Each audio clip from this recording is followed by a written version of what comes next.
All right, we are live. Sundays Media Football Show, Week 8. Week 8. Tomorrow is preview. Today, we got a lot of news to get to before we get through tomorrow's Sunday slate. And as usual, I didn't prep you guys. I didn't go through any of the news, so I'm going to read off some of these headlines. Listen, we love to fly by the seat of our pants here, so don't worry about that. We do Just it live. call us the Jets offense. That's it, baby. Real well-oiled machine. I'm gonna read these out, and we'll pick something to talk about. So first and foremost, since we love talking about the Jets, Fields is gonna start tomorrow. It looks like Tyrod Taylor or Tyrod. Oh, they told us who the quarterback is? Yes, it's so Justin they were waiting Fields. until 1. Jags are fielding calls on Brian Thomas Jr., which was kind of a shock to me. Christian Watson is being activated off the PUP list, so I'm not sure if that means he can play tomorrow. I think he can. I think he can play tomorrow. Sunday Night Football against the Steelers, which is going to be interesting because obviously Aaron Rodgers. Trayvon Diggs is going to IR. A.J. Brown is going to be out for the Eagles against the Giants tomorrow. The same Eagles team who lost their first game to the Giants in a major upset. Purdy's going to miss his fourth straight game.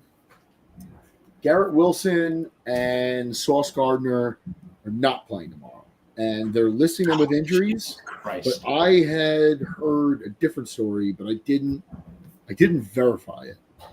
But I had heard that they had a meeting with Glenn, and then they were put on.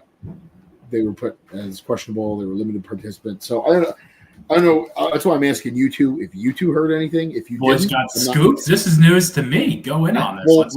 No, I just heard a rumor, and so I'm not going to even speculate here because I can't find anything on Twitter. I looked very quickly, but I see nothing to verify that. This is, you know what? There is one place we can look. Reddit?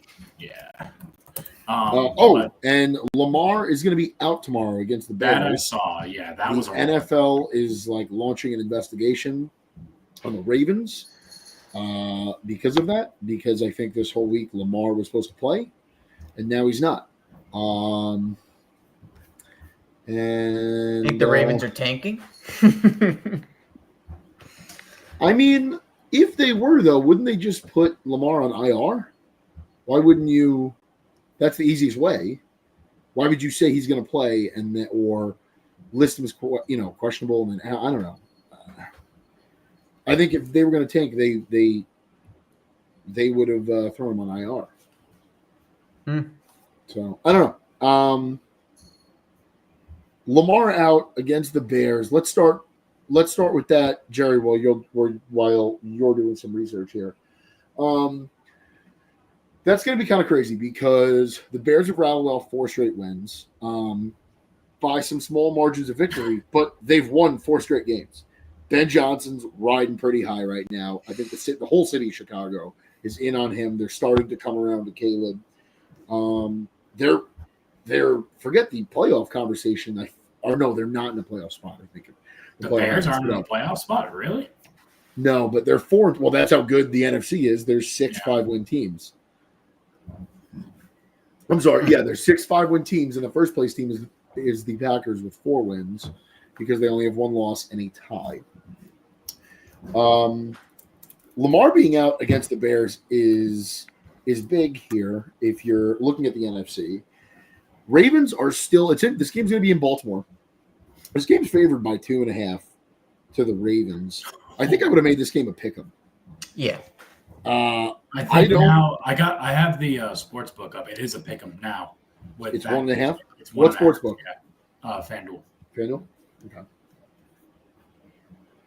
I mean, I think it's what it should be. The only thing I would give the Ravens is that they're home. They usually play better at home, but the Bears are riding high. I mean, dude, I like the Bears at 6.5. Let alone now they might win this game outright. Mm-hmm. I agree. I think the Bears win this game without Bears Lamar. Playing good football, man. Bears are playing games. I hate to recycle Big Cat's words here, but he is a Bears fan. I don't know any other Bears fans, but I guess minus CM Punk. But they're playing games. They're winning games that they don't win, like notoriously. Like Yeah. these are 1-score games, 1-point games for that matter, and they're pulling them out of their ass. I don't know what they figured out. Caleb Williams still doesn't look tremendous, but he's taking a step in the right direction. That's all you can really ask for out of a guy like that, especially out of the season he had last year. They're a weird team because they lose on a field goal to Minnesota. They get blown out by Detroit week 2. And then they beat the Cowboys. They beat the Raiders, which, let's be honest here. I mean, they beat them. The Raiders missed the field goal, which I'll blame my boy Marty for that. Marty, I had money on the Raiders, and that was the last leg of my parlay, and he was hammered on my couch and goes, easy money as the ball's getting snapped. So I almost lost my shit. I did lose my shit. They beat the Commanders by a point last minute, and they beat up on the Saints pretty good. The Commanders game is probably the most impressive win, and the Commanders are an iffy team right now. We don't know what they are, especially without Jaden Daniels. They're similar to the Ravens. The Commanders don't have a leg to stand on without Jaden Daniels. As competent as Marcus Mariota is as a backup, so much of what they do is predicated on Jaden Daniels being a dual threat. If they don't have Jaden Daniels out there, they're not a playoff team. So they've won 4 straight. They've become a frisky team. I think they're in the play for I don't know. I don't want to sound. I kind of feel like I sound like a Packers fan of 3 years ago, but I just don't like. There's a path for them. There's a path for them to go to the playoffs without a doubt. But they got to play Detroit again. They got to play Minnesota again. They got to play they still haven't played the Packers. They play them twice in the month of December. Yeah. If you look at, so this is their remaining schedule. They have the Ravens tomorrow, which I think is a win, and that'll put them at 5-2.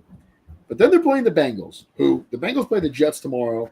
I believe they're going to beat the Jets. You guys believe they're going to beat the Jets. The Bengals are also going to be riding high on a 3-4 game win streak at that point under Joe Flacco, knowing all well if they could keep the ship, kind of sturdy for another month, that Joe comes back, and now they've got a shot at not only getting to the playoffs, but doing something in the playoffs, because the Ravens are depleted. The Bills look vulnerable. The Chiefs look human, although they've started to win some games. The Chiefs are human. So, now if you're in the Bengals camp, you're seeing a path here, right? Oh, yeah. So, and you got Burrow coming back in what? That's what I just said, in December, right? Yeah. So if you look at their remaining schedule, it's Ravens, Bengals, Giants, Vikings, Steelers, Eagles. And then their month of December is Packers, Browns, Packers, Niners in San Francisco. And then Detroit again, week 18. It could be an all right month of November where they rattle off 3 wins. But that murderer's row of December for Chicago ultimately, I think, is going to keep them out of the playoffs. I think the NFC is too competitive, and I think 9-10 wins does not get you into the playoffs if you're an NFC team. I think if you want to be a playoff team, you need 12 wins to secure a spot and 11 wins to hopefully get a spot. To be honest, I think 10 wins is very wishful thinking in the NFC. Same thing with the AFC. Crazy. They're both. It's. I don't think so. I think the AFC you'll get in with 9 wins. Yeah, I think the AFC is I'd say so. I doubt it. I'm looking at the Jaguars. They're out of the playoffs basically. There's no way they can really make it. It's insane. Well, the Colts are too good, but I mean, I don't see them catching the Colts. I don't know that the Colts are for real. I don't know that we'll see them in Buffalo or Kansas City for an AFC championship, or maybe Cincinnati or something like that. Or actually, at this point, the Colts are going to be in play for the 1 or 2 seed, because the way their schedule is and how bad the AFC South is, there's a path for them to be the 1 or 2 seed. But I mean, who is going to go? From the AFC East, it's the Patriots I think the Patriots are definitely a playoff team. Mm-hmm. And I think in the end, I think the Bills will win that division. The Patriots very well could, but gun to your head, I think we're all going to pick Buffalo. I agree with that. You're looking at the I honestly think the Patriots are going to win the division. I think the Steelers are in. The Steelers are in. I think the Steelers win that the division. Pats are in. The Bills are in. If the Steelers keep tanking, or the Ravens keep tanking, because the Ravens have such an easy schedule, it's shocking that that Lamar is not going to try to give it a go. Because I'm willing to It may bet not be you. the Lamar thing. It may be the Ravens. Like, if I'm the Ravens, I'm shutting him down. There's no reason for you. I mean, the only argument you have here, if you're the Ravens, is that the AFC is weak once again, but it's not top heavy. Yeah. It's weak, but it's not top heavy. And the juggernauts are no longer juggernauts. So there's a chance you could rattle off 4 or 5 wins in a row and we'd be right back in the conversation. The only problem is you've dug a hole at 1-5. I mean, it's really like you could win more games, but you, as dumb as this sounds, as blockhead of me is of this to say, but you can't eliminate losses. Like the losses are there to stay, right? So the only thing you could do is rattle off a bunch of wins, if you could rattle off a bunch of wins. 6 teams or 8 teams make it? 7. 7. Okay. So if that's the case, I'm looking at the AFC right now. I think the Chiefs are going to beat out the Jacksonville Jaguars for that last spot. Exactly. Yeah. Although they would have to. I think that's 100% what's going to happen, and then you're going to see the Chiefs fucking go on a run to the championship game. Who they face in that championship game, I don't know, but I think that's what's going to happen. Well, how do they? Is the problem? The Broncos. If the Broncos win the division, or if the Chiefs are going to win the division. So I'll say the Chiefs. I don't know. I disagree with that. I do not. I think the Chiefs are a wild card team. I think they're good. Let's say they. All right, fine. Let's say the Broncos win the division, and then you have the Broncos, the Colts, the Bills, and the Steelers. That leaves 3 teams for 4. I'm sorry, 5 teams for 3 spots. The Patriots, who are pretty much a lock. Mm-hmm. The Chiefs, who are basically a lock. The Chargers. Chiefs are not a lock. I wouldn't call the Chiefs a lock. The Chiefs should be going to the playoffs, but they're not a lock. I think the only teams that you could say are a lock for a playoff spot, not for division, not for a playoff win. Just I think the only teams we could sit here confidently on I October. think it's the Colts, dude. I think it's just the Colts because the East is anyone's game right now, and who knows what the deal with the wild card's going to be. Pittsburgh can blow that if Cincinnati catches the momentum we were talking about earlier, and then the Colts have Daniel Jones at quarterback. I believe they are much more likely, and I think that they're a really good team. But I think if the Colts, I think, are more likely to blow a play. We're just talking about playoff spots, not divisions, playoff spots, right? I think the only lock you could say to make the playoffs in the AFC is Buffalo. I wouldn't even say New England because they're a young team. And it's Vrabel's first year. I think New England will. Like, I would say I'm 95% sure that they will make it. But there's that 5% that says maybe not, right? Like, if you're the Bills, as long as Josh Allen's healthy, you're going to the playoffs. If you're the Steelers, as long as Rodgers is healthy, you're going to the playoffs because your division's terrible. Like, the Bengals are 3-4. The Steelers are 2-4-2. Like, they have a decent lead here. Indy, I would almost call a lock. I think 2 more wins and I'll call them a lock. Yeah. Which could be 2 more weeks. I'm also willing to bet though that if they make, I don't want to say if they make the playoffs because I do think they're a lock for the playoffs. Indy? Yeah, but I'm willing to bet that if when they go to the playoffs, we see a similar I don't want to call it experience, but situation that we saw last year with Darnold in Minnesota, where they just kind of shit down their leg. Indy? Yeah. I think it depends on who they see. I think if the Colts see the Chiefs in the wild card round, yeah, I think the Chiefs are winning that game. I think if the Colts see like the Chargers in the first round, no, I think the Colts are winning. I think if the Colts see the Bills or the Patriots, I would think that one of those 2 teams beats the Colts. I think if the Colts see like the Bengals, and Joe Burrow's healthy, like I don't know, I'm not going to count Joe Burrow out. Never. I don't think Joe Burrow will go into Buffalo. I don't even want to say this because this is like a soundbite for January, but like I want to say Buffalo's really good, and I don't know that I see, Joe Burrow going into Buffalo and winning in January. But like at the same rate, man, if this Bengals team could just hang on and get to the playoffs, and now like if they're doing all this, if they could win fucking 7 games, right?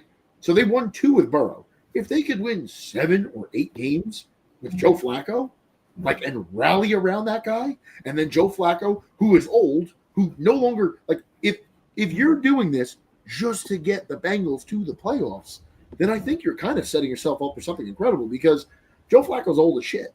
Like, I'm not going to bank on Joe Flacco in the playoffs, but for Joe Flacco to get you to the playoffs, I don't know, dude. then, January and Joe. then for Joe to hand the torch off to the next guy to then go on a run, I kind of like that idea. You know, like if you're telling me Joe Flacco starting a playoff game, you know, I'm going to probably bet nothing to show, but like after a season of getting hit, I'm probably going to bet against him. However, if Joe Burrow comes in second week of December and lights it up, and you're telling me it's Joe Burrow walking into Buffalo or New England or Pittsburgh or Indy, like, I'm probably going to bet on him. Now, I may cushion that bet with a money line bet of whoever he's playing, but, you know, I don't know. I would think of all the playoff teams, I think the worst team for them to line up against would be Denver, though. I think that Denver pass rush is legit. I think that Denver secondary is legit. And I think they would give Joe Burrow fucking hell coming back from turf toe surgery. Turf toe is such a bullshit fucking injury. It's got to be something significant enough to sideline Joe Burrow for 3 months. Yeah. And make the Bengals almost. Yeah. I think the only thing I think one more win here, and I think we can completely rule out the Trey Hendrickson trade. I think we can very safely say that Trey Hendrickson's going nowhere. At least right now. Yeah, right. If now. the Bengals beat the Jets tomorrow, which they will, Trey Hendrickson's not getting traded. No. I also, I mean, you were saying how you're pretty high on Denver. I'm not. I don't want to call them. I don't think they're frauds, but I think as far as that divisions go, my team is the Chargers. I like the Chargers the best in that division, and I think they're probably going to be the biggest force to be reckoned with after watching what I watched on Thursday night. Was it Thursday night? Yeah. Chargers are fraudulent. You think so? If they make the playoffs, they will be a first round exit. You could book that. I don't believe in Justin Herbert at all. I don't know. We'll see. If Lamar Hampton comes back and he starts firing Justin Herbert is just a list of statistics, and that's all he is. He has never come through for them when they needed him. The guy is I don't think it's fair to judge quarterbacks on QB on wins, just like I don't think it's fair to judge pitchers on wins, because there's an offense that accounts for most of that. However, this is a guy that is a 500 quarterback. And of all of these accolades, he has never come through for them when they needed him. Last year, they were in the playoffs in a game in Houston where the Texans were fraudulent. Everybody knew the Texans were bad, and he just took a dump in his hands and clapped. So, gotta change the narrative sometime. Right now, he can do it. He can do it right now. I think we're gonna see it. I think that if you just continue to make the playoffs, eventually you can change your own narrative. That's the thing that I would hope with Lamar. You know, I think eventually he'll get it done. But Herbert's only been there twice. Well, you know what though, with Lamar, we could say Lamar playoffs all we want. Lamar wins in the playoffs. He just doesn't beat the Chiefs or Bills. Yeah, that's right. the only he's just and it's a fair knock against him because he doesn't play well against either one of those teams in January. Yeah. But he's beaten other teams in the playoffs. He hasn't beaten the 2 juggernauts in his conference. Mm-hmm. And that's it's a little important. Yeah, it's a very fair criticism, but he's not the guy that disappears in January. He just plays his worst game of the year against one of those 2 juggernauts, which some is on the juggernaut and some of it is hey, you're a superstar, you're making superstar money, you're an MVP, play like one. So I think the criticism's fair, but it's also it's not a blanket statement of playoffs. It's those 2 teams. The other thing, Diana Rossini tweeted it this week. Max Crosby is on the trade block. I want it to happen so bad, but I just don't think it will. Aiden Hutchinson's got to get paid. That contract is really hard to move. He's making like insane money. He's making like $38 million a year. I don't see him coming to Detroit. I think it would take. I don't even know what it would take. I think because of the contract. Him last year. I still want him now. Of course. Because of the contract. Does he have a no trade clause? I guess he would waive it to go to the Lions. Yeah, because he's openly said he wanted to. But now apparently he wants out. He wants to leave Vegas. So I would love to see it happen. I don't know that, like I think last year you could confidently say 2 first-round picks because he didn't have this extension. He just signed an extension. There's an opt-out, I think, after 2027 or for 2027 or something. There's a way out of it, but there's void money there. Like, it's a lot to take on. I just don't see Detroit doing it, and I don't know who would. And also, I mean, a guy like that is going to have say in where he goes. I want to say Casino. Yeah, he's got a no trade clause.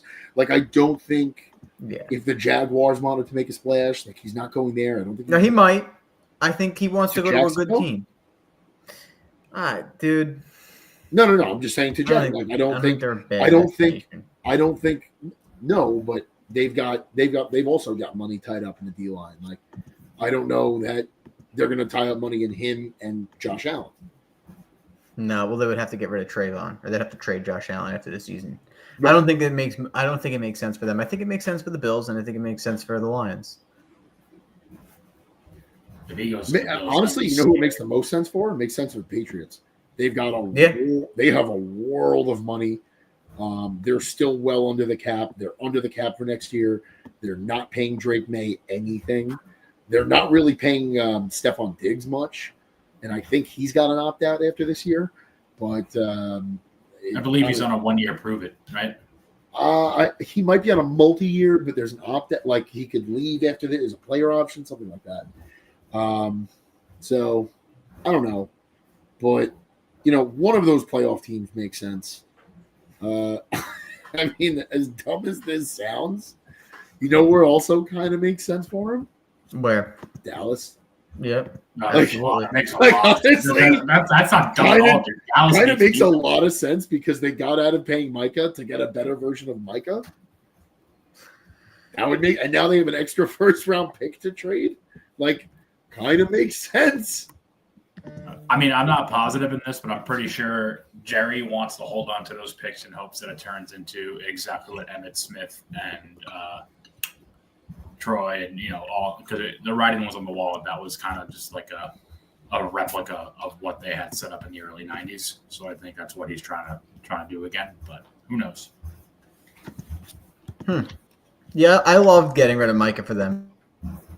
I just think that so it made sense. I think so too. And I've said it before, but like, if you're Green Bay and you don't even win the division this year, and you mortgaged your future, and you gave him quarterback money, like, I don't know, man, that doesn't look too good now. Like, I mean, ultimately the playoffs is what matters, right? Like, they go to a Super Bowl, that trade makes a lot of sense. But I think if you go to the playoffs and you're a first or a second round exit in Detroit or in Philly, or LA or something, like, I don't know, man, that doesn't really look too great, which obviously it wouldn't. You traded away picks.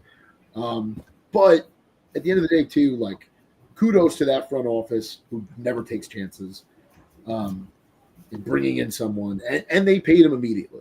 Like, they didn't tiptoe around that contract.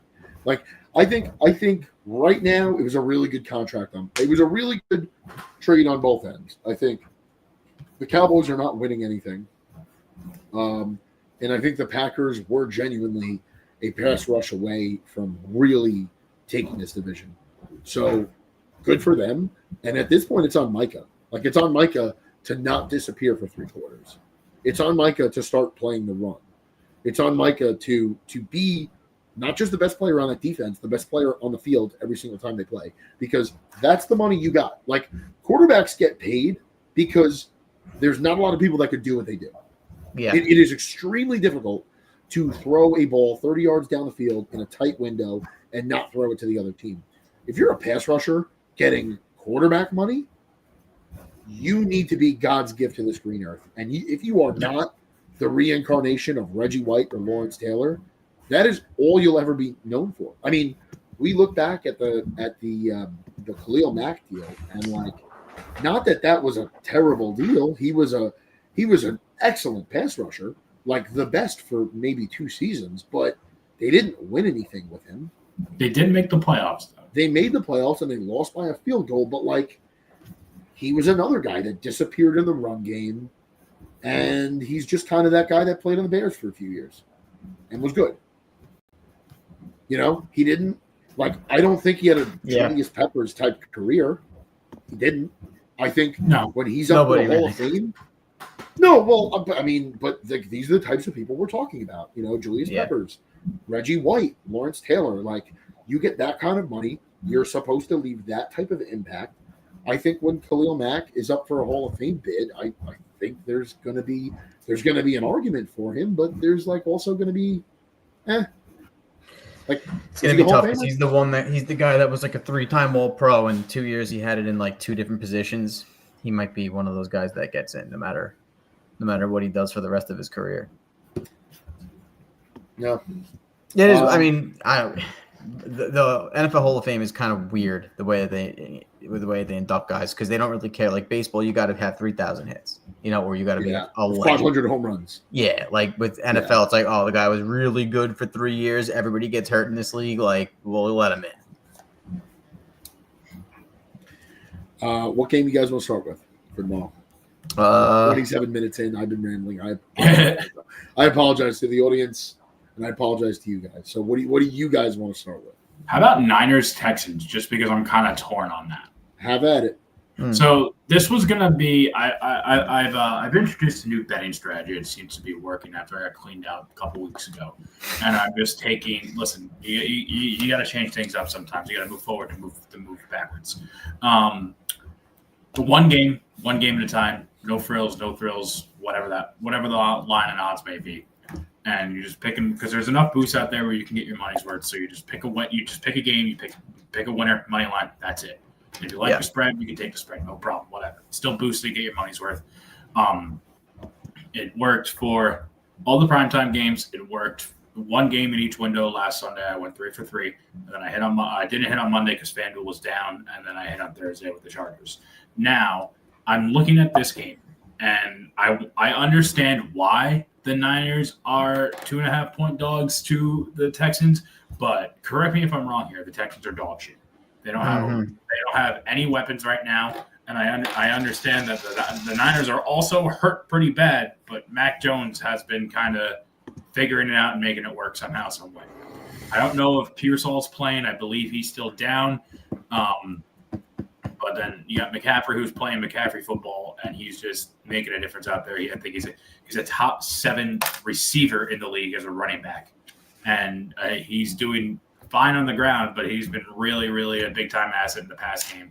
And their defense, I know Fred Warner got hurt, and they lost a couple other guys recently, but they're still playing pretty good football, I think. So talk me out of taking the Niners here. It's impossible to talk you out of taking the Niners.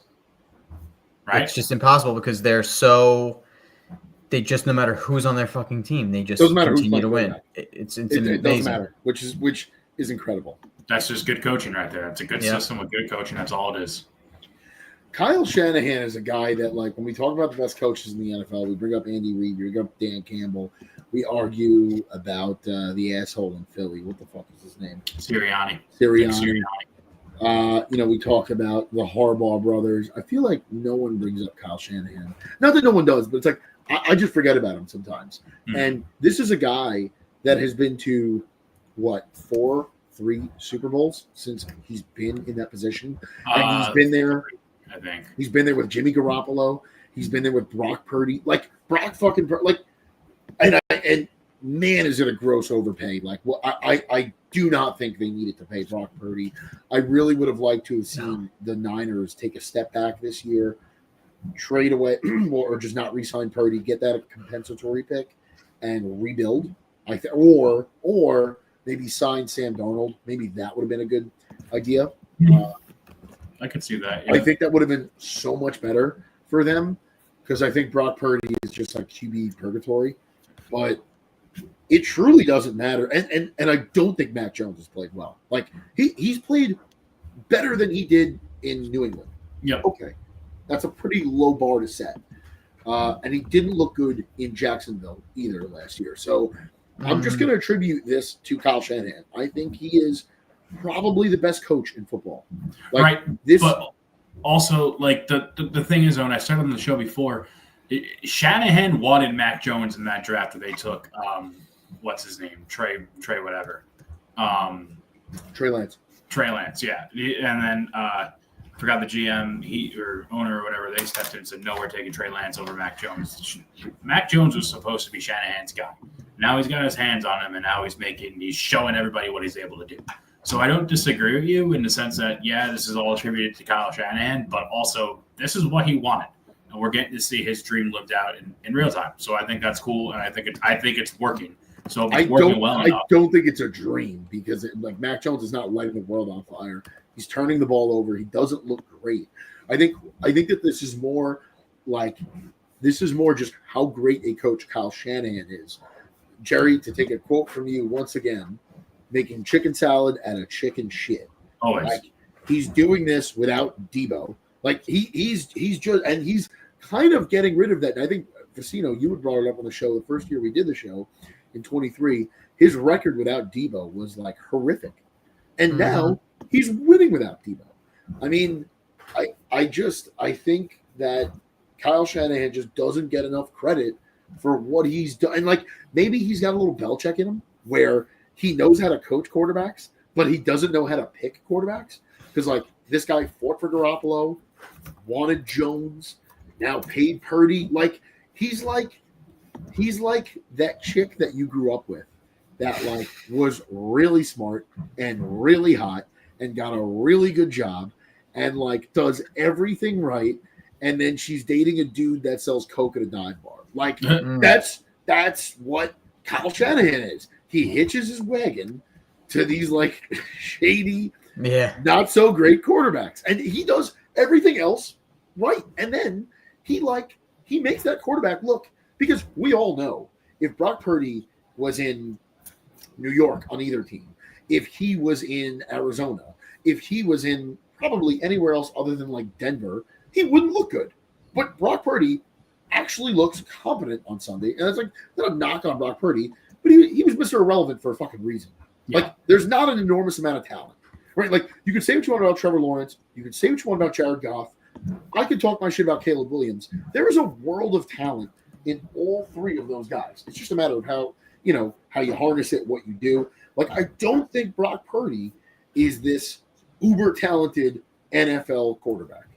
I think he's just kind of a guy there, and he runs the offense. And Mac Jones has not looked great, but he's run the offense. He's throwing picks, but they're winning games. He's also throwing touchdowns. So I don't know. I think the quarterback position in football is across the board in the NFL. I think it's severely overvalued. And I think that I don't know that you could win a Super Bowl with a mediocre quarterback unless you have the 2000 Ravens defense behind you. What about who was the Broncos? At the tail end of not Bo Nix. The tail end of Peyton's career where he was just garbage. Right, but it was but also, I mean, Peyton was prepping the team. Peyton was running the offense. But once again, you brought up a team with one of the best defenses we've ever seen in our life. That's what I'm saying. That's what I was trying to say. The Ravens won with Trent Dilfer, but that was the best defense we've ever seen. The Tampa Bay Bucks won with Brad Johnson, one of the best defenses we've ever seen. Like, unless you've got that, and like the San Francisco 49ers are a good defense. They're not a great defense. They're a good defense every year. But like Kyle Shanahan finds a fucking way to win with these mediocre. Like, if you gave Kyle Shanahan like Jared Goff, or you gave him fucking, I don't even know at this point. How much different would the Niners look? Not much different. If you I put think they would golf look a on lot better. if you put golf on the They would look a lot Niners, better. they're a 14 win team. I If you don't put know. Jared Goff on the Niners, 14 wins, easy. Like, I think if you put like Lamar Jackson on the Niners, they're a 14-win team. Like you put one of these great quarterbacks on the 49ers, and they have a dynasty. They have like a potential dynasty there. I think they're a quarterback away, and I don't think Brock Purdy's the answer. I'd agree with that. I don't know that Sam Darnold would have been the answer, but like he looks good in Seattle, and like we'll see what Sam Darnold looks like come December, because that's when he started to fall off in Minnesota. But to his credit, right now, like he threw a bunch of picks last week, but like they won. You know, like He's becoming a winner, Sam Darnold. It's really, I think it's really, really, really hard to find a Patrick Mahomes or a Lamar Jackson, but Yeah, no shit. it's possible to make Brock Purdy look like Brock Purdy if you put a great line in front of him, if you put a Christian McCaffrey behind him, if you put halfway decent receivers to throw to, and it also helps they've got George Kittle the few times that he's healthy. Yeah, I mean, you just described what makes a good football team. I don't think you're really splitting the atom there. No, I'm just saying, like every draft, it's always like, oh, you know, how do they find the next this guy? And it's like it's maybe not finding the next that guy. It's maybe like taking the guy you already have and supplementing it with, like, you don't always need a Ferrari in the driveway. Like the Camry will also get you to work. Yeah, It's not pretty. You can put 250,000 miles on a Civic, baby, and it'll be working. It's Working not for pretty. Patrick. It's not pretty. Like you're not going to pick up women with a 07 Camry, but I see a bunch of them still on the road. It could be done. I don't know. It's so. What other games we got for tomorrow? We have. Let's see. We we got had Bears at Ravens. Do you guys want to get into that at all? No, we already kind of. I was gonna say Giants Eagles. I think Yeah. that's an enticing matchup. I think. The Giants could pull. I mean, the Giants game last week, like That you was are- fucked up. You are in the driver's seat. Did either one of you watch that game? I didn't. I Yes. was watching the Cowboys game because I had money on the Cowboys. Facino, give me a synopsis of that. Like, They 'Cause I could go won on the that. game, and then things just went wrong, and the Broncos basically got lucky. I think that I don't think the Broncos outplayed the Giants. I think that the Broncos got lucky towards the end, and then they wound up scoring more points. That's just how I feel. I don't think the Broncos played a better game. And you could disagree. I just felt like they didn't. who? I agree with you. I think Sometimes you just wind up scoring more points. Like even you can play the best quarter of football ever and not score 33 points in a quarter. Like scoring 33 points, like the ball has to bounce your way. Like you have an interception and it goes to the house. You know, you're throwing the ball with 2 seconds left. Another guy has to miss a field goal. Another guy has to miss an extra point. Everything went right for the 2 extra Broncos. points. Yeah, 2 extra. It's just like Well, I like, don't know. They You kind of got to um, move on from that if you're the Giants. They did, didn't they? They released the kicker. I believe they. Before I get into that, Facino, who was to blame for the Giants' loss? Because I think you just proved my point The coaching. that I was going to make. Okay. You could have just ran the ball the entire second half, and you would have won. I think everybody wants to, and I think what I'll say is this: to New York media's credit, I thought they were going to kill Jackson Dart for this, and they did. And, No, they love think- Jackson Dart. Man. and well, no, yeah, they do. But like, I thought they would have killed him after this game, and to New York media's credit, they did, which I think is correct. He's a rookie quarterback. and Yeah. you were up 2 He threw a scores. pick. Whatever. Which is what rookie quarterbacks do. Like Hall of Famer Peyton Manning had more picks than touchdowns in his rookie season.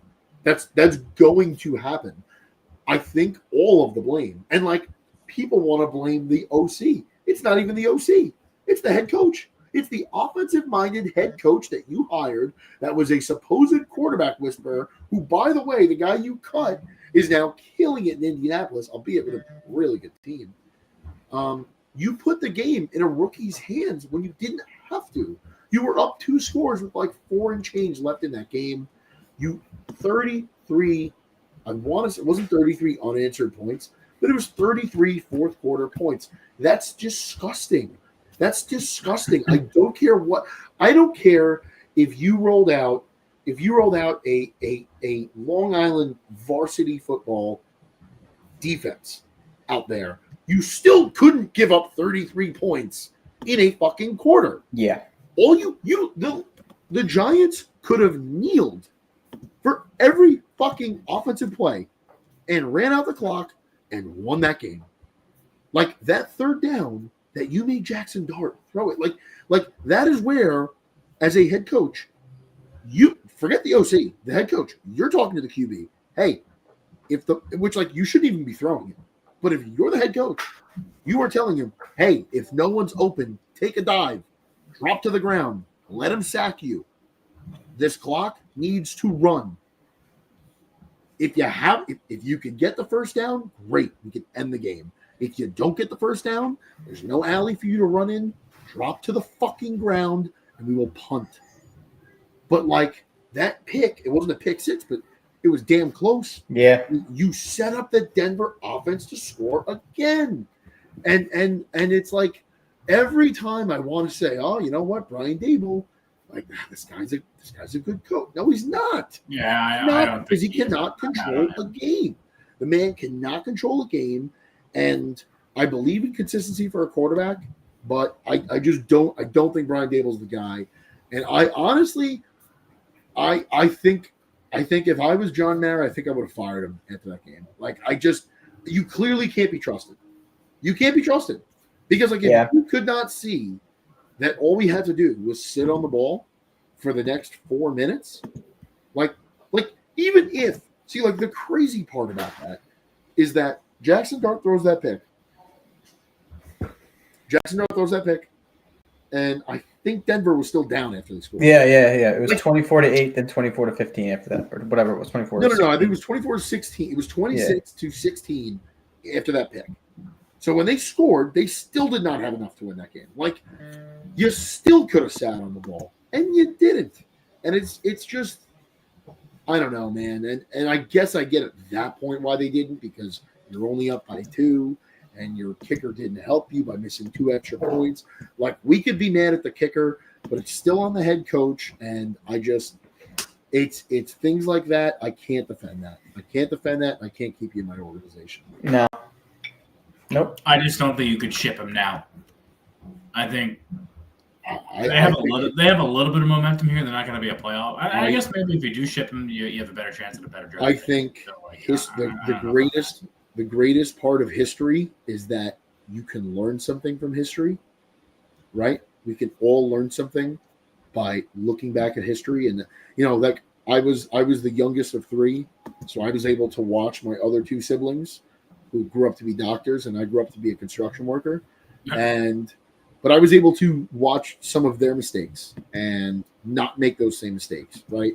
And that doesn't mean that I'm better than them, or it doesn't mean that I was smarter than them. I was just able to see what they did.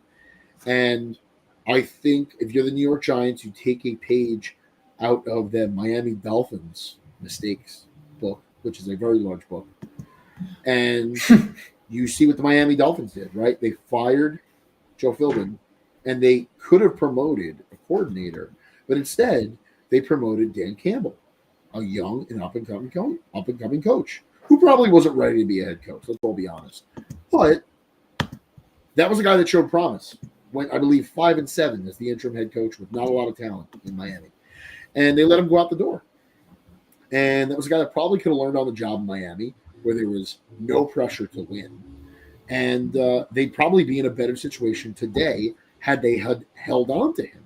And I think if you're the Giants, I think you fire Brian Daboll and you take a young and what you be an up and coming guy, and you give him the reins to this team, and you let him coach from here on out. And in January, you make a decision. Mm-hmm. and you do your best to try to develop this quarterback. But I don't think Brian Dable has a good awareness of what's going on in every game. I think that man's ego is humongous for someone who's got one playoff win under his belt. I think that I just that right there that was enough for me to give up on him. Like I can't defend him anymore. That's it. If you could not hold on to that lead in Denver, there's nothing else I could say about you. And I don't care how bad this defense is. And I know the defense was supposed to be the calling card for the New York Giants. And I know they were supposed to have this great pass, which they do have a pretty good pass rush. The secondary is pretty shot. It looks like a high school secondary out there, but like there was no excuse to give up 33 in the fourth. There was no excuse for Denver to have that many possessions in the fourth. And Bo Nix couldn't complete a pass like for 3/4 of that game. So to let him Tim Tebow you in the fourth was just ridiculous. And that's precisely why I don't think the Broncos are that good of a team. I think everyone is still riding way too high on them.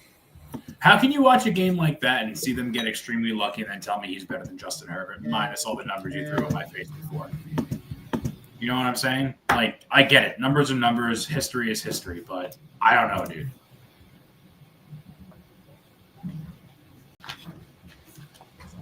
Yep. The only thing that Bo Nix doesn't have as long a career as her. I actually don't even think I compared Bo Nix to Justin Herbert. But now that you brought it up, yeah, I think I would take Bo Nix over Justin Herbert.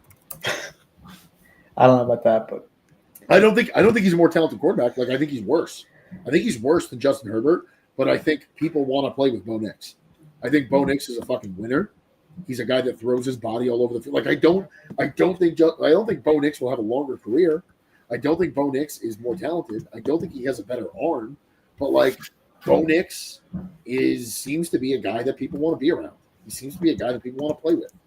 And I'm not saying that Justin Herbert isn't. And Justin Herbert has been, unfortunately, a guy that's like subjected to these Chargers collapses.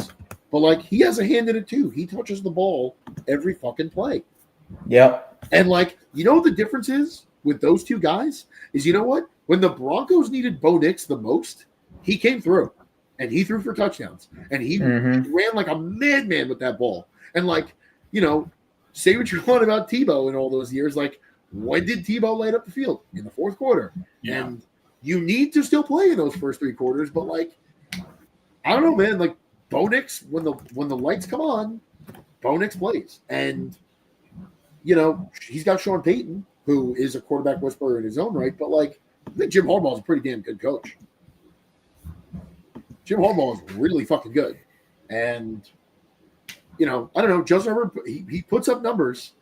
He gets the stats, but I just gun to my head, I gotta win a game in December. Yeah, give me Bo Nix. Give me Bo Nix. We'll see. Because they're going to be in that situation come December, and it's going to be. They're in the same division. They're in the same division. I mean, no, I understand that. I'm just saying, you know, regardless of who they're playing, I don't know what their schedule looks like for December, but I guarantee you that the Broncos are going to be in big-time nut up or shut up games, and we'll see if he's able to come through or not. Listen, I would say the thorn in their side, what's going to stop them is potentially the Kansas City Chiefs, and they already have a win against the Chiefs, I believe. Yep.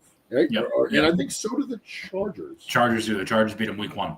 Yeah. So, you know, a thorn in both of those sides. Like there's already kind of, you know, a couple of pedals off that rose. But anyways, I want to talk about this game. We're both lying. We're both lying. They have not played the Broncos yet. Oh, all right, whatever. But regardless, I want to talk about this game because I want to talk about the A.J. Brown news. So to my understanding, yes. I don't think he's injured at all. He's doing receiver bullshit, diva bullshit on Twitter and everything, speaking out, reading books on sidelines and stuff like that. This is coming off the back of a 150-yard 2-touchdown game that he had last week. Guy played stellar last week, and maybe this is just me being a disgruntled fantasy owner because I have him in my money league. Go for it. I have A.J. Brown in my money league, but like to him to not play this game has me scratching my head. And we've all heard, like, I know Rossini has written multiple stories about it, and There's been a lot of whispers about player meetings where he was supposed to be at, but he wasn't at, and he didn't know about him, and this, that, and the other thing. There's a lot of drama surrounding all this shit in Philly. And I just don't know what's going on. And I don't want to say we might have seen the last of A.J. Brown in an Eagles uniform, but you got to think this guy's going to be on his way out. Question I is, agree. I think he's gone. Where's he going to go? I think they're going to – I want to see the Jaguars trade Brian Thomas for A.J. Brown. Brian, yeah, it's a fucking straight That would up be 1-for-1. a perfect deal. I feel like you don't see a lot of 1-for-1s though like that in the NFL. You don't, but you know what? Fuck it. I think it'd be a great trade for both sides. I mean, yeah, it would make sense. And it What's the trade? infuriates me. Brian Robinson Jr. for A.J. Brown, 1-for-1 straight up. I don't think anything like that would ever happen, but I don't know. The money might, although I think if AJ Brown goes anywhere, I think he's going to New England. Why? So we can cause problems up there and fight with fucking Diggs in the locker room? No, I think that'd but be dumb too. Vrabel supposedly loved him in Tennessee. Oh, They right. had Yeah, they really did. good Yeah, I relationship. forgot about that. So I think that would. Yeah, but who's probably- Vrabel going to give him back? Fucking Keyshawn Booty? Well, I mean, you're taking a lot of money off the Eagles cap, You and the Eagles are in cap hell. running right now. backs. The Eagles are going to get smoked. The Eagles have no cap interest to trade A.J. Brown. They're going to get crushed on the cap end. Because all of his guarantees are going to hit them next year. So they're going to eat like $30-40 million. Yeah, but I think those guarantees go on. No, they go it on hits the next cap, year. no? Nope. Whatever the signing bonus that A.J. Brown signed that was prorated immediately hits the Eagles cap.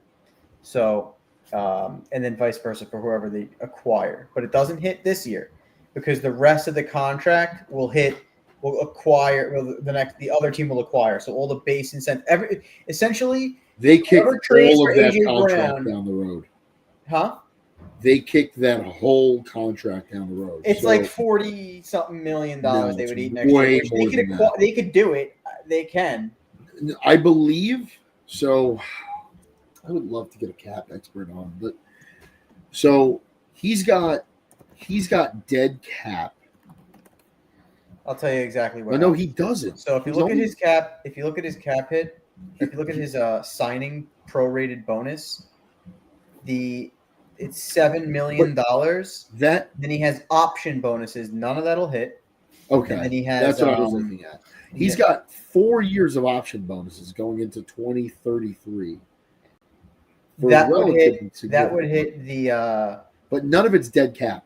So I don't think any of that. I don't think anyone's liable for that. Like I think if they were to cut him, so there's a potential out. An option bonus is like you know how Matt Stafford got, or not Matt Stafford, Matt Stafford was going to get cut like right after the Super Bowl. Like sometimes guys get cut 3 days after the Super Bowl because you have vesting option bonuses, and if you keep a guy on the roster 4 days after the Super Bowl, that bonus hits your books. So, for example, if Sam Darnold I was thought cut by if Sam Darnold gets cut by the Seahawks in February 7th after the Super Bowl this year, his cap hit would be like $25 million. But if they cut him in March, it's a $52 million dead cap because he has like a $17 million basically guaranteed contract that's an option that would hit the books after the Super Bowl. So the Eagles, that money doesn't transfer when you trade somebody. That becomes the next team's problem, or that's their accounting issue. But all that signing bonus, it looks like the signing bonus that AJ Brown signed was $19.875 million. That first year was $875 they gave, so then they had 11 left over. Or it looks like it's the way 8 it looks this year, actually. it's 8 next year. He's owed another $16 million in signing bonuses. So there you go. So, I'm sorry. No, It's 8 and then another 8-6 this 7. year, 8-6 next year. Yeah, so they owe him $19 million. That's what they owe him. They owe him 19.87 more. So if they traded him, that would be what they would acquire on their cap hit, but it wouldn't be this year. It'd be But 2026. next year's cap hit's going to be $20 million to have AJ Brown on the team next year. Yeah. So Which I mean, they could definitely New England could afford it. anybody could trade for him. Honestly, because what are you acquiring? you're acquiring your cap hits 27 million, so any team could make that work. The 27 only million. issue is, so they have an out of this contract. They have an out after 27, but there's still the dead cap. I think he gets traded. Honestly, fuck it. Who cares? The Eagles don't give a fuck, dude. They just won the Super Bowl. They know that AJ Brown has, to be honest, dude. AJ Brown does not matter for the Eagles winning a Super Bowl or not. They were going to beat the Chiefs no matter who their wide receiver was last year. They are always going to win because they can either get after the quarterback and run the football, and if they can't do those things, they're not going to win the Super Bowl. They were contacting Brandon Graham this week to come out of retirement because they need him. That's why they know they what they had last year coming after the quarterback. I think the Eagles don't have this year. They're not the Super Bowl team this year. That's what I'm getting at. I think they're in trouble. I think they're still a playoff team. I think they very well could still be a 1 or a 2 seed, but I think you're gonna see the same Eagles narrative that we saw the year after they lost in the Super Bowl. No. The year after remember the year they lost. Whatever happened where they were like good, but there was a lot of infighting, there was a lot of problems, and they kind of imploded on themselves, and they got bounced in the first round of the playoffs. It's exactly what's going to happen this year. Pretty sure that's exactly how it's going to go this year. Let's all be honest here, and I've said this to my brother. My brother's a diehard Eagles fan. Let's all be very honest here, and I know I'm sitting in a blue and silver basement right now, but the Eagles got to the Super Bowl last year because the Lions had 18 guys on IR on their defense. Let's be very honest here. Like the Lions offense was putting up numbers. Yeah. The Lions offense put up numbers we had not seen since the 2007 Patriots. What did that team do? They went what? 16-0, 17-0, and lost to the Giants in the Super Bowl. And I'm not sitting here telling you that the Lions would have beaten the Chiefs, or I'm just telling you that the Eagles would not have been representing the NFC if the Lions did not have 18 guys on the IR on defense. They wouldn't. They just wouldn't. Right? And it's nothing against the Eagles because they were a damn good team last year, but you capitalized on the juggernaut of not just the NFC but the NFL was banged up. Mm-hmm. Like that's what it was, and that's football, and that's what happens, and. It sucks because, man, was I riding a wave last year, and it sucks, and that loss hurt. But you went there because the best team was banged up, and banged up worse than any other team we've ever seen. Like, I don't think there's ever been a team that lost 9 of their 11 starters on defense and still won 15 or 14 games. Okay? Like, that's why you were there. So I think that I agree with you, Jerry. I think the Eagles are in for some regression, and I think we are going to see a repeat. Whatever it was 2 seasons ago, where there was a lot of infighting, and they fell under expectations. Yep. And I think once again, people are going to question fucking Sirianni. I think that's what Philly does, and they're no different than Boston. They're no different than New York. They're no different than Chicago. I mean, fucking Ben Johnson lost the first 2 games, and people were questioning him, and now they're all sucking his dick. So, it's like the nature of a sports city, and that's what it is. But I think Philly is in for some regression, and I look forward to seeing that live when I go to Philly for Sunday Night Football and watch the Lions and the Eagles. Yeah, and I'm going there in full blue. Actually, I'll be in wild, but I'll be wearing a Jared Goff jersey. But yeah, when is that game? November 16th. Ooh, that'll be a good time. Mark your calendar. Your boy will be there. I got one more game that I want to talk about. Yeah, what's happening? Rodgers. I don't think. Is it his return to Green? Oh no, they're playing. They're in Pittsburgh. Yeah, they're playing. All right, never mind. Pittsburgh playing against the Packers Sunday Night Football. I think this is going to be a great game. I think the Packers. They're 3-point dogs. I like the Packers here to win, but I think this is going to be a good game. I think Rodgers is going to ball the fuck out. I think the Steelers are playing good football right now, and I think the Packers are going to come into this game fighting for their lives. They're going to come in hungry, but I think the Steelers, on the other hand, they're playing. I don't want to call it house money, but they're hungry in their own right. They came into the season hungry. They had some. I don't want to say they had something to prove, but they've just been playing. They're just playing like dogs, so to speak. And I think we're going to see a solid matchup here on Sunday night primetime. I'm able to stay up late this Sunday, so the beers will be flowing tomorrow. I'm treating tomorrow as my Saturday, and beers are going to be flowing. I am 100% staying up to watch this game. Kind of sucks that I'm working nights Monday, and the Lions are not playing tomorrow. They have a bye week, but it was much needed. I will be all over this game. From a gambling perspective, Jerry, I think I'm with you. Like I want to take the Packers because they are the better team. Like I think if anyone asked any of us who's better, the Packers or the Steelers, we're all going to say the Packers because they are. They're more talented, especially if Christian Watson's back. Like they're better. And I hate Rodgers. I don't think he is the player that he was 4 years ago. But the arm is still there. We saw that last week. I think it was. We've seen that a bunch.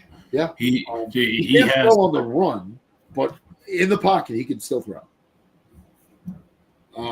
And I think whatever version of Rodgers we saw against the Jets that like we thought was like revenge game, this is either all going to get in his head and he's going to throw 3 picks tomorrow night, or he's going to ball out and play like the 4th best game of his career.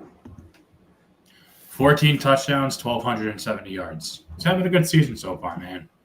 He is. And it hurts me. It hurts me because it should have been us. I wish it was us. It's not us. But he wouldn't be doing this in New York. No. The Jets are not that good.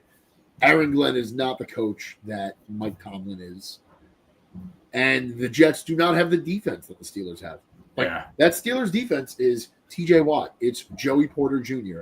It's fucking Jalen Ramsey. Like, there's names on that defense. There's not a lot of names on that. Like, yeah, okay, you got Quentin Williams. You got some players. Sauce Gardner, who's out. But you don't have the Steelers defense. Yeah, I just saw an article on ESPN.com that says Rodgers is at peace with the Packers. So I think we all know that he's an absolute fucking psychopath. So I'm sure there's still going to be some bad blood, chip on the shoulder type deal. Not so much that there was week 1 with the Jets. But I'm sure he's going to come into the ball. But I don't think it's going to get into his head as much as you were saying. Did he play the Packers as a Jet, Vecino? Did not. He did not. No. This is his first game against the Packers. All right. Yeah. So we'll see how it goes. I know there's it's also in the news this week that he plans on retiring a Packer, which I think is interesting. Of course. But he's gonna be a Steeler next year because he's just fucking playing well, man. Yeah, I hope so. But why would you? Like, you're playing for the Steelers. Like, just say that at the end of your career. Like, what do you want him to say? Don't all right. No offense to the Rodgers haters. Ask the guy a motherfucking question. Answer. What do you think? It's a rhetorical, of course. You're a Steeler. Yeah, but he was a Packer for 20 years and went to a Super Bowl, won a Super Bowl, broke every record. I think it's somewhat of a class act answer. Oh, yeah, I love the answer. I think you're a Steeler. If they wanted you, you would be there. They don't want you. There was a team that didn't have a quarterback, did not have a quarterback for all of an offseason, and said, we want you. We're just waiting on you to say if you want. Like they dropped their pants and they waited. They fucking waited. So, no, bro. There is a whole fan base that waited for you. There is a whole organization that waited for you. That is a fucking layup. If you're a reporter and as an athlete, you say, right now I'm a Steeler. I am focused on next week. I am focused on being a Steeler. Like, that is the answer. No. Fuck that guy. Bruh. Fuck that guy. No. You just don't like him. I hate him. I hate him. I think he's a piece of shit. I think he's a fucking piece of shit. I don't know. I've heard good things about him. I've heard bad things about him. Every soundbite, and I guess it's how much he's killed the Lions, but I'll never. Do you have a lot of nice things to say about Tom Brady? I do. I love Tom Brady. At At this point now, I'm able to look back on everything and say that sucked as a I Jets fan. guess But you God, guys like, are better people.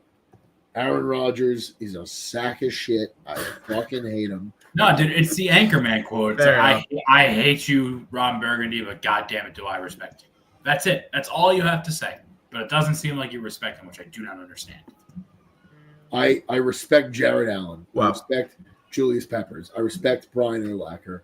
I respect a lot of people in the NFC North that burned the Lions for a long time.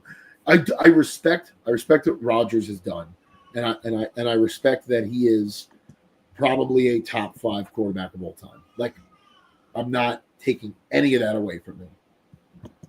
He also had a lot of shortcomings in the playoffs. Like let's be honest. Had a lot of shortcomings in the playoffs. Did not always play his best. And when the Packers needed him the most down the stretch in his career, he failed. And he did not make things any easier on any organization he's ever been with in the past decade of his career. Saying dumb things, doing dumb things, not always being with you. Like, there's just a lot of things he's done I don't agree with and I don't respect. You know, he did you last year in OTAs and you were in Egypt because you thought that was a good idea. And then you got mad because they That trip was really, really important to him. It was so He important. made that It clear. was so important. It was so important. Well, I'll tell you what it had no World impact on. peace was The Jets banking on winning. Aaron Rodgers. Let me tell you guys something. It was him going to Egypt that made the Jets not be able to tackle. The ceasefire between Israel and Hamas would never have happened if Aaron Rodgers did not go to Egypt. I agree. I mean, world peace, world hunger, testing drugs on animals, all of these things are all up in the air because Aaron Rodgers has not had another international trip. The guy's a humanitarian. We're not respecting what Aaron Rodgers is as an international peacemaker. So That's no, it. fuck that guy. I fuck him. Great quarterback. Fuck him. I don't know. Fuck him. It's gonna be a good game though. I'm very excited for Sunday night.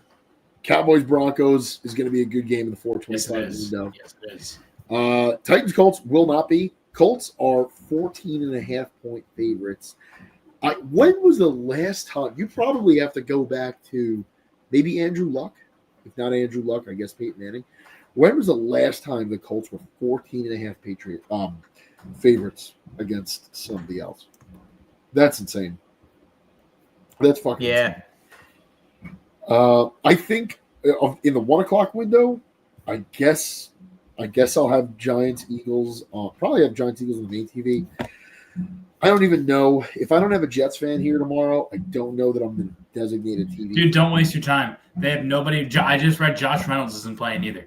They have nobody playing on offense except for fucking Brees Hall, and their defense is. Here's actually a good question. Does Brees Hall get moved? Yes. Because he should.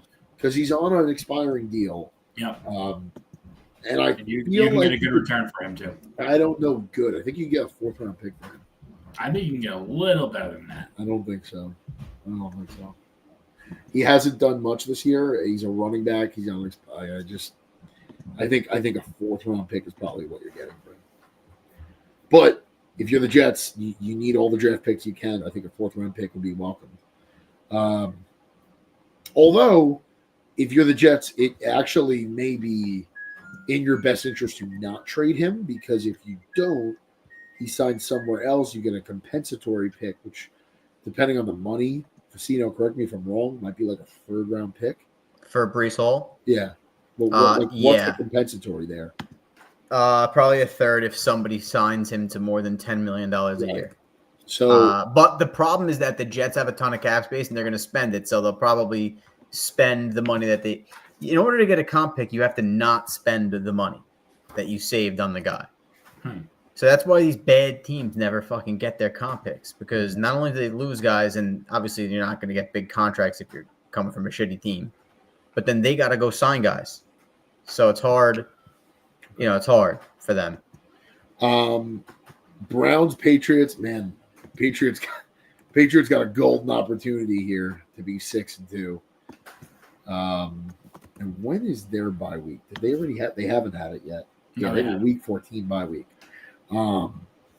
So I think the Patriots beat the Browns. I don't think it'll be a blowout. As bad as the Browns are, that defense is still really good. So I think they'll keep the Patriots honest tomorrow. Man, if only the Browns had like Baker Mayfield or something at quarterback. Be nice, right? Dolphins, Falcons. Oh, Kirk Cousins is supposedly starting tomorrow. Michael Penix is questionable with knee injury. Yeah, that's gonna be interesting to see. I'm hoping he comes out and balls out.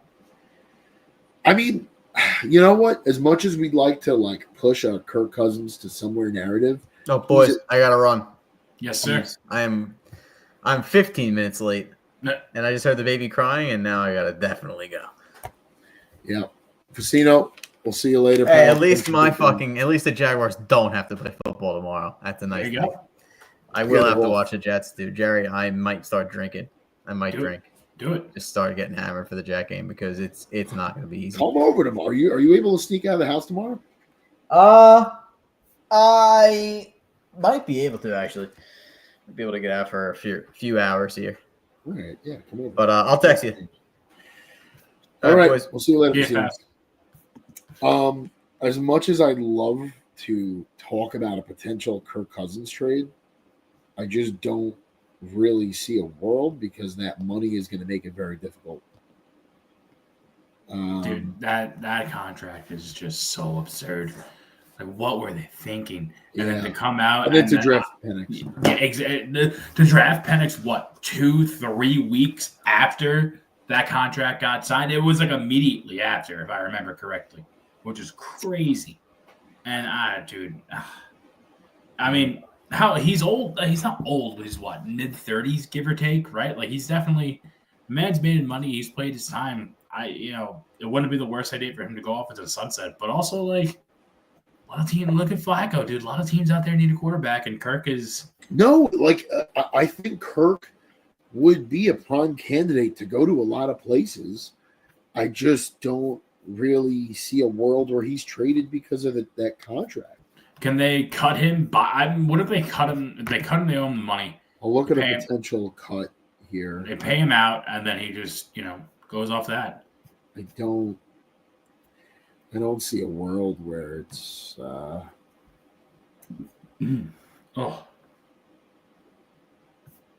Kirk Cousins.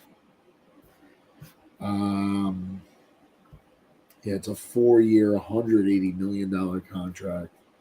asinine. It's insane. Average salary of $45 million. So they could get out of it this year. They'd be taking on $35 million in dead cap.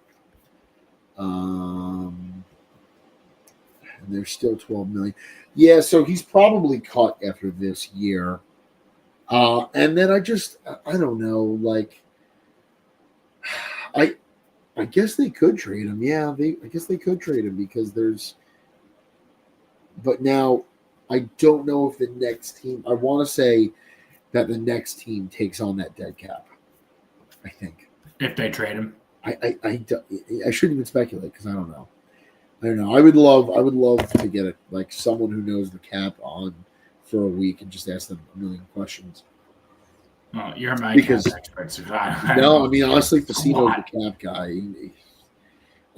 Every time I think I know something about the NFL salary cap, something happens that challenges my what I thought, and I'm like, I know nothing again. So I'm just an idiot. I'm just an idiot, and I dig holes for a living. No, that's I never once pretend. That's how I understand it on a very trivial level. It's like, oh, you can't do this. Okay, that's no problem. Yeah. So, one thing I do want to talk about before we wrap up here. It's kind of but here's the thing. So I'm sure you saw it. The entire world saw it. Chauncey Billups, NBA. Yeah, the news in the NBA. So. With all that, I'm not going to get into it. Obviously, whatever happened. But half of that is bogus poker games with the mob. The other half of that is players fixing props.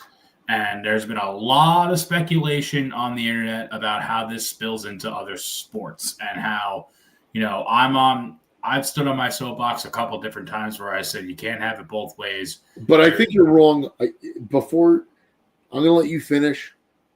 I think you're wrong on I shouldn't say wrong because it's an opinion. I severely disagree with your opinion on them being in bed with the gambling. But but go on. But I mean, that's what I was gonna say. Is like you shouldn't like the biggest ongoing joke I saw was like, Brian Windhorst is gonna comment on the story now on the NBA draft minute brought to you by DraftKings or what whatever. Right. Everything's so hand in hand, and when you're dancing with the devil, you're gonna get burned type shit. And then, but the other side of the ball is here though is that in my opinion, the NFL is probably the one and only league who has done this, in my eyes. I don't want to say correctly, but I feel like they have a pretty solid handle on shit where I feel like there's multiple suspensions a year for gambling, So maybe it won't spill over. Like, here's where I disagree with you. So, like, and stop me at any point if I'm wrong. Huh? You've been in the world, and you're not the only guy. That's like the irony of it is that we're going to suspend this guy for gambling, and here's the next FanDuel commercial, and then it's Sunday Night Football presented by Cooper Tires, and then there's a FanDuel or a DraftKings commercial. Okay, but like that's like saying, in my opinion, that's like saying don't let women work in the workplace because married men might cheat on their wives with them. Like there is a time and place, and part of your contract is that you cannot gamble on games, and that is it. It's very, very simple. It's like I am a union construction worker. Okay, if I get laid off at any point and I go work on a non-union site and I get caught, I could lose my pension. And is that a crazy thing to lose your pension for? Yes. Does it happen often? No. But you know what? That is the contract I signed when I became a union worker, because we are supposed to defend union sites. And like it's that fucking simple, man. Like while you are playing the league, you cannot gamble on games. And it's like I love Pete Rose as much as the next guy. I also think he shouldn't be in the Hall of Fame because what he did was wrong. And does that mean that he is the only guy who did this? No. Do I think there are guys in the Hall of Fame that gambled and didn't get caught? Absolutely. But the difference is Pete got caught and admitted to it, and then admitted that he was still gambling. Like it's exactly what they tell you not to do. And you know what? Yeah, man, it's a part of it. It's everywhere. And if you're the NFL, why are you going to ignore that money? You are getting 27%. Like imagine how much money the gambling companies are making. In the state of New York, the gambling companies, the sports books, give back. They have to pay 51%. Yeah. Whatever they make, they have to pay 51% back to the government. Imagine having a business model that is so successful that some bully can come in and take in 51% of what you make. And before you even think about payroll or insurance or legality or anything else, you just lost 51% off your books. And you're still willing to say, yep, I'll keep doing business. And then on top of that, the league that you're using those logos for, that you're representing in commercials, takes 27, 23, 25% of what you make. So you're talking about like losing 75%, and you're still okay with doing business. That's how much money there is in gambling. And if you're the league, you can't ignore it. You did what you could. You lobbied Washington. You paid off congressmen and senators to stop legislation to ever allow gambling. And now it happened. What are you going to do? You should, yeah, that's what they did. The NFL did not want this. But now it's happened, and they're going to jump in the money because you know what? They want to make the product better, and we want a better product on the TV, and this is what it is. And it's very simple. As a pro athlete, as a pro coach who's making millions, like Chauncey Billups made a lot of money. He did not have to do this, right? Like if someone was threatening his family, he could have went to the authorities. Yeah. But he didn't. Right. So, and it's like, I don't know the full Chauncey Billups story. I don't know all of the stories with all of the players, but so here's the thing though. It's not an excuse. That's all I'm saying. Like all this bullshit that, well, they're sponsored by a gambling company. Okay, if Budweiser sponsors the Super Bowl, should players be drinking Budweiser on the sideline? No, you fucking shouldn't. You shouldn't. It's that simple. So, but what people don't realize is that technically, this is an insane stretch of the word. The NFL has a stake in a sports book. People do not. That's what I disagree with. Yes, in ESPN Bet. Yes, but it's not official yet. It's not official till next year if it gets approved by some. I think probably the FCC. Yeah, I think it's the FCC. But yes, that's what I disagree with. And that's where it gets fucking hairy, dude. Where it's just like that's mixing church and state. Exactly, and I understand that. So technically, the stretch of things comes from the fact that ESPN doesn't outright own their sports book. It's a licensed brand name of ESPN Bet. It's owned by Penn Gaming and all that stuff. It's the old Barstool Sportsbook. But regardless, their name is on the product, and the NFL is tied to said name on the product. Yep. And what is stopping the NFL from finding out whatever from Penn Gaming International? Like, hey, 99% of the action's on this. We can't lose. This directly impacts us, which directly impacts you, and blah, blah, blah. You have every right. You should have, whatever. And then, Goodell starts making calls and whatever. And then, here's a business standpoint that no one's even mentioned. Just from a business standpoint, if there is a news source that's going to impact a game and a line of an over-under or a spread, which book do you think gets it first? Mm-hmm. Probably ESPN Bet. So just from an anti-monopoly or just from a competitive business standpoint, it's not fair to FanDuel and DraftKings and MGM and everybody else that ESPN Bet is probably going to get this. How is that fair? Yeah. So now ESPN gets to adjust their lines before anyone else? No, man, that's not right. And it's a little insight. I lean more to the right. That's just where my beliefs are. A Long Islander leaning to the right? No way. Unheard of. I lean more to the right. And I would call myself a Christian, right? I agree with most of the things that the state of Texas does. I don't agree with putting the 10 Commandments in public school classrooms, right? I could love two things and still believe that they should be separate because there are things that need to be separated. I love to gamble.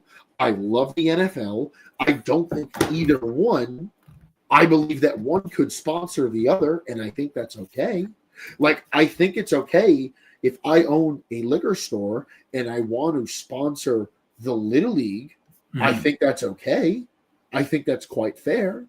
What I don't think is right is maybe, and I think it's also fair to, donate bottles of liquor to some of the coaches or have them raffled off. I think that that's okay. I think it's not okay when the Little League coaches are drinking liquor in the dugout while they're coaching kids, right? There are two things that can be separate. Yeah, right? It doesn't have to be so black. There are things that we love that can be separate.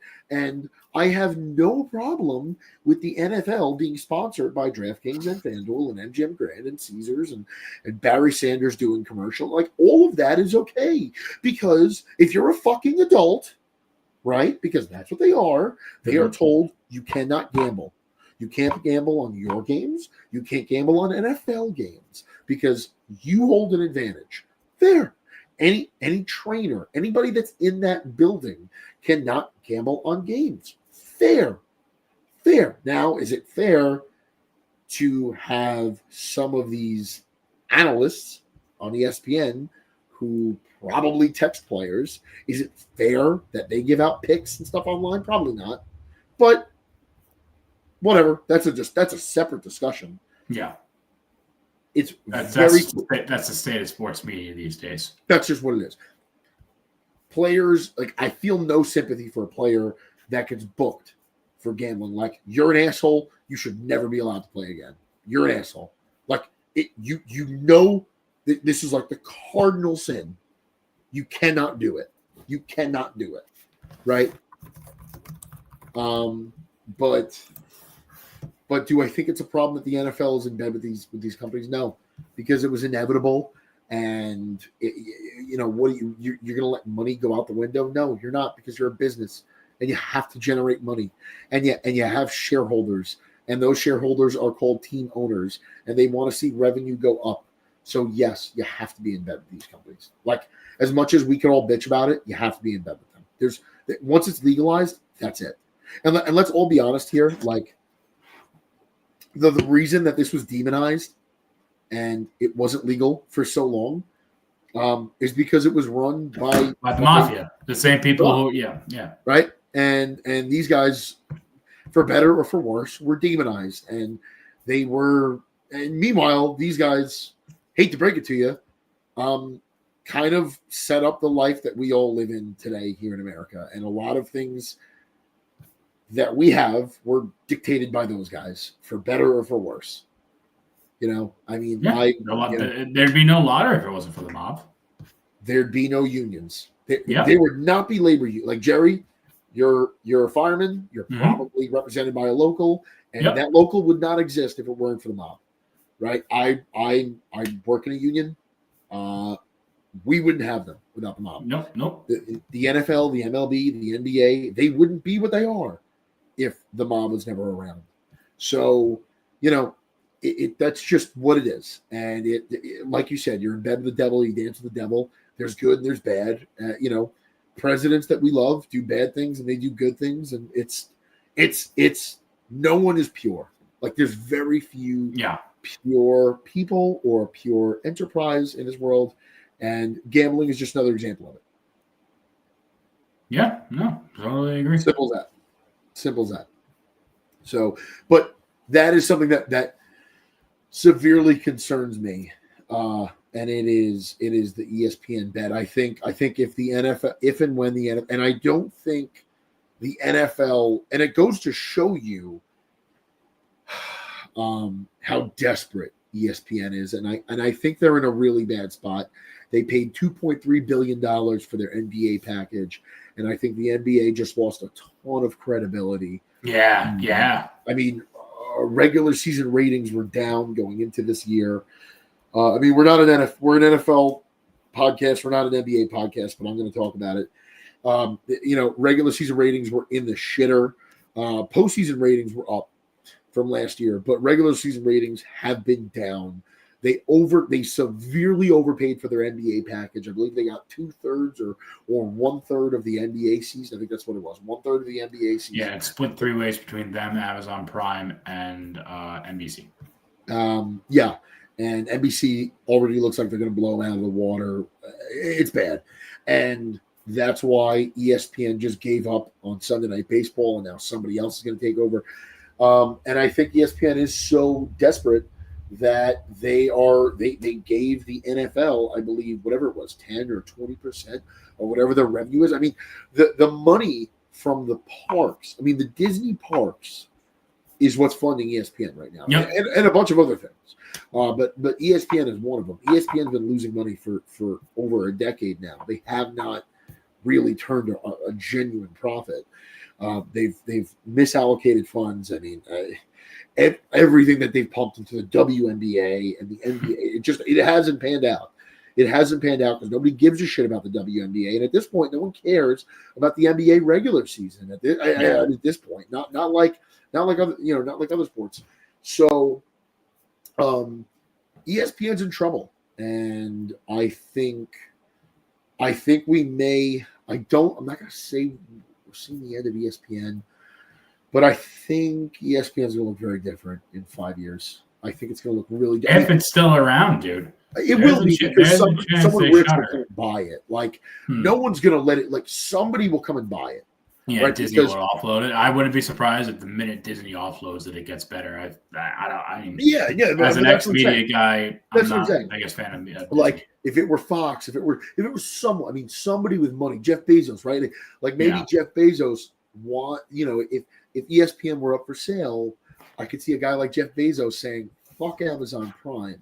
let's just give all those people, like, let's convert Amazon Prime and ESPN Plus into one subscription. And Yeah. you know what I mean? Like, there's so many, especially now with all these online subscriptions, there's ways of kind of fusing. Like, how many people have canceled their Hulu or their Netflix memberships because they have Amazon Prime, right? Like, I already need packages. I may as well get the movies and the music.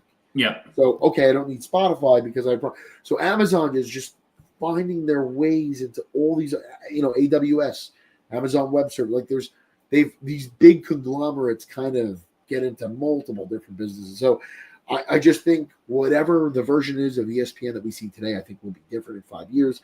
And I think they're really desperate. And that's why, personally, I don't even think this TV deal is going to go through with the NFL. Because I think that ESPN is in trouble. And I think that if this is not a really big NBA regular season, I think this is enough to tank them, because they paid a ton of money for the package. And if they can't sell those commercials Jerry, you used to be in this business. Mm-hmm. If they can't sell those commercials at a rate that they wanted to sell those commercials at, man, they're going to have problems. They're going to have serious problems. Yeah. All right. On that note, I got to run. So let's wrap this up. Yep. That's all I got. Do you have anything else? I'm sorry. No. It's but okay. this was a good tangent. I agree. No, I agree. I love when you go on tangents. But no, I'm good. I'm ready to go. We're hammering the Niners tomorrow, baby. Stick with that pick. Let's see what the deal is. And then next week we can come on here live, and everybody in the chat can tell me that you're an idiot and you cost me $5. Remember, gamble responsibly, people. We are not sponsored by a sports book yet. Always gamble. But we are for sale. We are for sale, FanDuel. We are very much for sale. We are very much for sale. Very much. I mean, I got some tattoos here, but if somebody wants to do some advertising, I got a lot of wall space back I here. am a I can hang signs. I'm a walking billboard. I don't have a job that stops me from getting tattoos. Jerry doesn't either, for that matter. Nope. So, you got a little scuttle. There's a conversation to be had. So no. This hat can be branded. It can all be yours, baby. There's so much open room for billboard space. But that's it. Everybody have a great week. Let's win some bets, and we'll see you next Saturday night. Let's go Lions. I'm not even gonna say. Let's go Jets. Nope. Jet up. Jet up.